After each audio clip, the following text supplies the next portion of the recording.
തൊട്ടതെല്ലാം കൈവള്ളുന്ന ഒരു സ്ഥിതിയിലേക്ക് മാറുകയാണ് സർക്കാർ.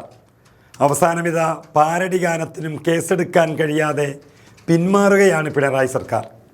സർക്കാർ തങ്ങളുടെ പരാജയം സമ്മതിച്ചതോടെ ക്രമസമാധാന ചുമതലയുള്ള ADGP പോലീസിന് ആ നിർദ്ദേശം നൽകുകയും ചെയ്തു.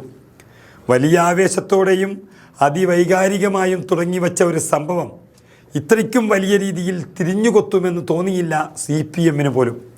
കേസെടുക്കില്ല എന്ന് മാത്രമല്ല, പാരഡി ഗാനം നീക്കാൻ വേണ്ടി മെറ്റയ്ക്കും യൂട്യൂബിനും കത്ത് നൽകേണ്ടതില്ല എന്നുള്ള തീരുമാനവും വന്നിരിക്കുന്നു. വെറും ഒരു പാരഡി പാട്ട് കൊണ്ട് തകർത്ത് തരിപ്പണമാക്കാൻ കഴിയുന്നൊരു പാർട്ടിയായി CPM കമ്മ്യൂണിസ്റ്റ് പാർട്ടിയും മാറി എന്നുള്ളൊരു ബോധം അവർക്ക് തന്നെ വന്നതോടെ കൂടുതൽ നാണം കെടണ്ട എന്ന തീരുമാനത്തോടെയാണ് ആ ഗാനം വിവാദം ഒക്കെ നിർത്തി സ്ഥലം വിട്ടത്.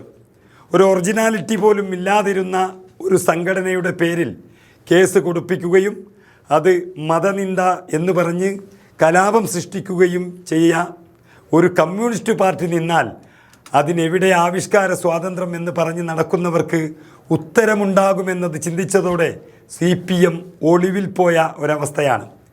ചില DYFI നേതാക്കളും മുൻ MLA രാജു എബ്രഹാമിനെ പോലെയുള്ള നേതാക്കളുമൊക്കെ കുറച്ചു ദിവസങ്ങളായി കേരളത്തിലെ മാധ്യമങ്ങളിൽ വന്നിരുന്ന് അഭിപ്രായം പറയുന്നത് കേട്ടാൽ സാധാരണ CPM പ്രവർത്തകർക്ക് പോലും നാണമാണുണ്ടായത്.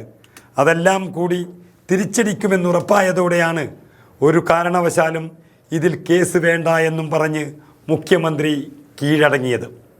ഈ പാട്ടിനൊപ്പം മുഖ്യമന്ത്രിയുടെ ഫോട്ടോ ചേർത്തതിൽ എന്തോ ഗൂഢാലോചന സംശയിച്ചിരുന്നുവെന്നും തുടർന്നാണ് ഈ വിവരങ്ങൾ തേടി പോലീസ് മെറ്റയ്ക്ക് കത്തയക്കാൻ തീരുമാനിച്ചതെന്നും പറയുന്നുണ്ട്.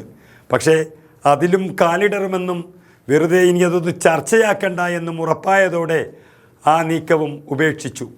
ഇതിലും തുടർ നീക്കങ്ങൾ നടത്തേണ്ടതില്ല എന്നാണ് മുകളിൽ നിന്നും നിർദ്ദേശം ലഭിച്ചിരിക്കുന്നത്. അതിനിടെ കോടതി നിർദ്ദേശം നൽകാതെ ഈ ഗാനം നീക്കം ചെയ്യുന്നത് തെറ്റാണെന്നും ഇവ മൗലികാവകാശങ്ങളുടെ ലംഘനമാണെന്നും പറഞ്ഞുകൊണ്ട് പ്രതിപക്ഷ നേതാവ് VD സതീശനും മെറ്റയ്ക്കൊരു കത്തയച്ചിരുന്നു. അങ്ങനെ ഒരു പൊടിക്കടങ്ങാതെ പ്രതിപക്ഷവും നിന്നതോടെ ഒരു കേസും വേണ്ട, രക്ഷപ്പെട്ടാൽ മതിയെന്ന തീരുമാനത്തിലേക്ക് മുഖ്യമന്ത്രി എത്തിപ്പെടുകയായിരുന്നു. പോറ്റിയെ കയറ്റിയിട്ടുണ്ടെന്നും സ്വർണം ചെമ്പായി മാറിയിട്ടുണ്ട് എന്നും ഒരു പറയാതെ പറയൽ കൂടിയാണ് ഈ ഒരു പിന്മാറ്റം.